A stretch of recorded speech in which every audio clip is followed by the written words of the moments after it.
आता पाहूया टॉप 9 बातम्या महत्त्वाच्या। मुंबईच्या गोवंडी शिवाजीनगरमध्ये अवैध झोपड्यांवर तोडक कारवाई। 1000 अनधिकृत झोपड्यांवर महापालिकेचा बुलडोझर। डब्बावाला कंपाऊंडमध्ये मोठ्या प्रमाणावर पोलीस बंदोबस्त। गोकुळ पंचवार्षिक निवडणुकीवर टांगती तलवार कायम। निवडणुका अनिश्चित काळासाठी स्थगित केल्याचा याचिकाकर्त्यांचा दावा। 1200 संस्थांच्या अपात्रतेचा तिढा। 28 तारखेला पुढील सुनावणी होणार। पिंपरी चिंचवडमध्ये रक्ताचा तुटवडा। वाढती रुग्णसंख्या आणि रक्तदात्यांच्या घटलेल्या संख्येमुळे रक्तपेढ्यांवर ताण। महापालिकेच्या वायसीएम हॉस्पिटलमध्ये 50 पिशव्यांची दिवसाला मागणी।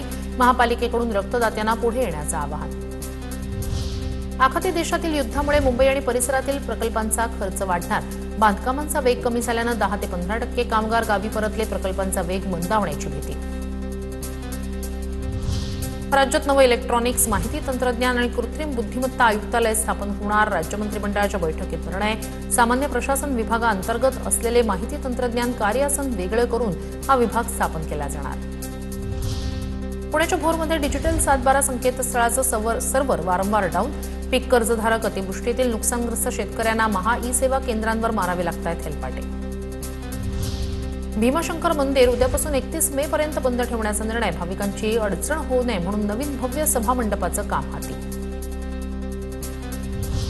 आरबीआयचं पतधोरण जाहीर। रेपो रेटमध्ये कोणताही बदल नाही। रेपो रेट 5.25% कायम राहणार।